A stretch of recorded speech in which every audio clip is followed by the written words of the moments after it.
Well, I'm out here on the beautiful Oregon coast. Our family is doing a vacation for a couple days.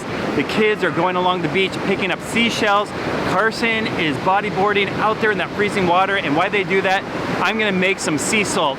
It's a pretty simple process. We collect the water inside this pot. I have a propane burner right here on the beach, and we're gonna reduce the water down to the sea salt, just like the Lewis and Clark expedition. So the first step is filling the pot with ocean water.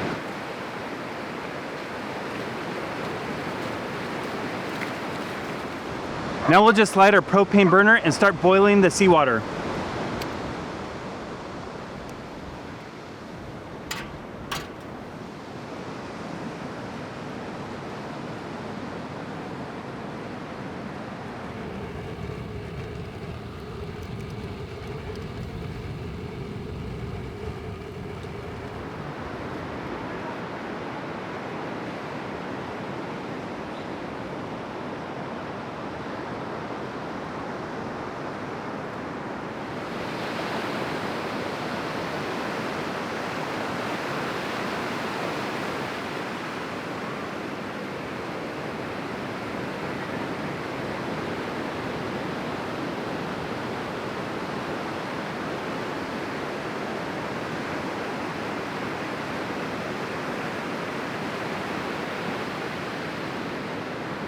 Well, this is a long and slow process. I collected 20 gallons of seawater in buckets. We've been boiling here on the beach, and we're gonna continue the process back at our campsite. My kids are cold, wet, and sandy, and they wanna go back.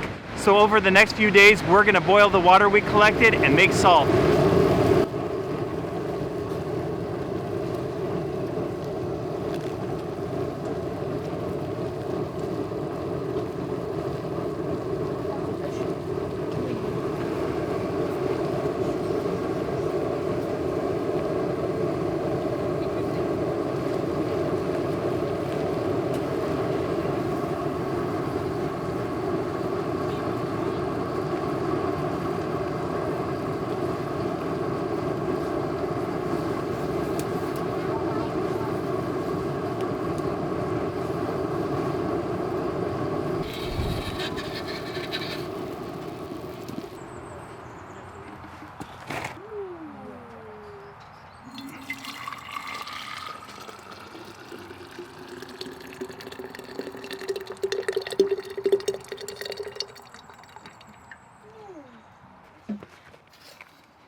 Oh, those pizzas.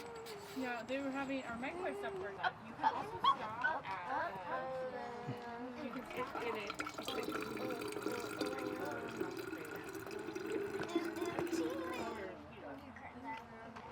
Like mosquitoes or maybe.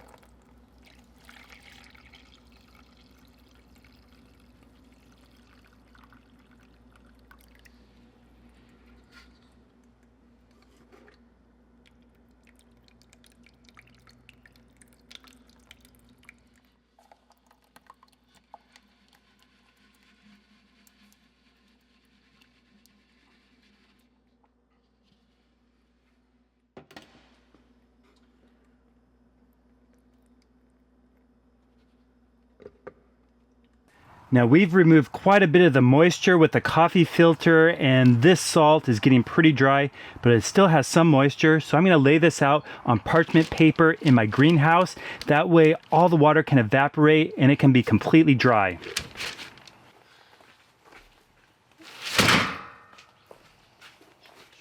Here's all our salt that's been sitting in the coffee filter. I'll take this off.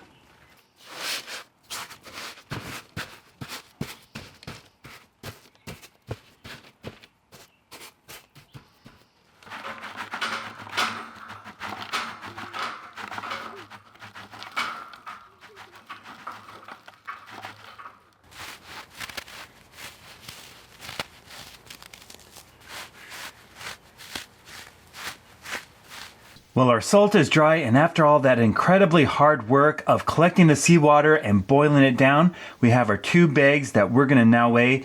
We had about 20 gallons of seawater to make this salt, and let's see how much we have.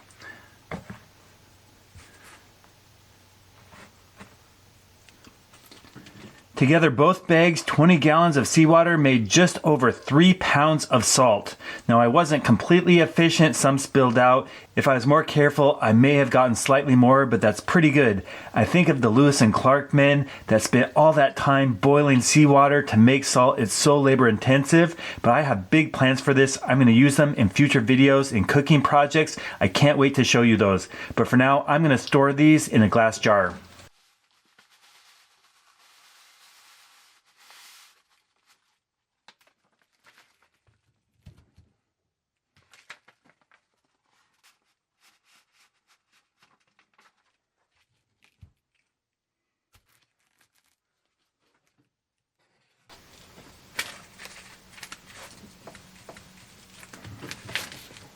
Well, here's the final product, a big jar of sea salt. This was a ton of work to make, but I'm actually really happy with how it turned out. People are gonna ask how it tastes. Well, obviously, it's extremely salty. Even a tiny pinch is way too much. That is very strong. But why would I go through all the effort of making my own sea salt from seawater when you can just buy it at the store? It's very inexpensive. And for me, I really wanted to do this for a couple reasons. First of all, I love history. I love learning about history and recreating history. And I got this idea after reading the Lewis and Clark journals. After crossing the entire country, they made it to the Pacific Ocean and they spent the winter boiling water down into sea salt. And they needed that for food preservation on the journey home. And that's the second reason I wanted to do this, for food preservation. You see, I have a big passion of growing my own food, raising my own food, hunting and gathering. And I have this idea where I want to go an extended period of time eating only food that I completely raise, harvest, grow myself, all the way down to the seasonings and the salt.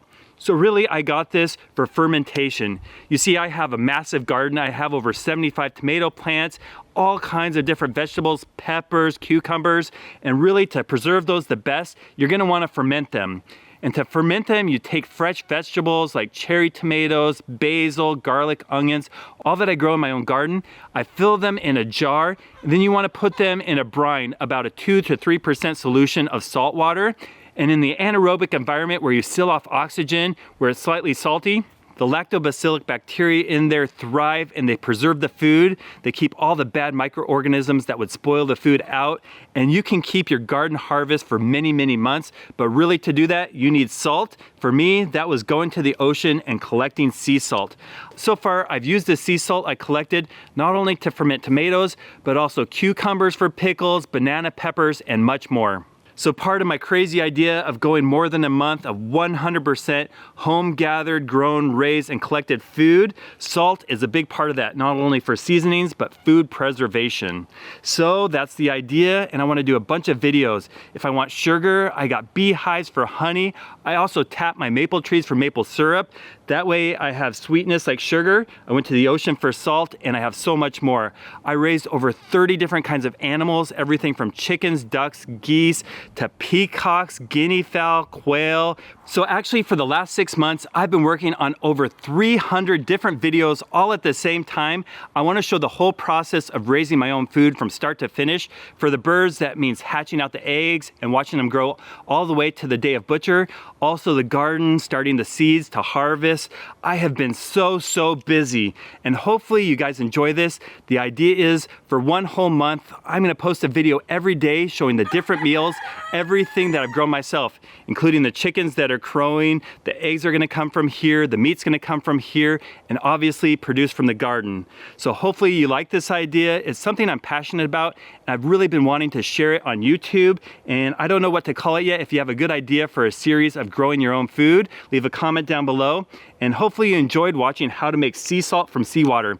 Thank you so much for the support over the years, watching my YouTube videos. I have big plans to expand. I have so much to share with you, and hopefully you like it. So again, thank you so much for watching.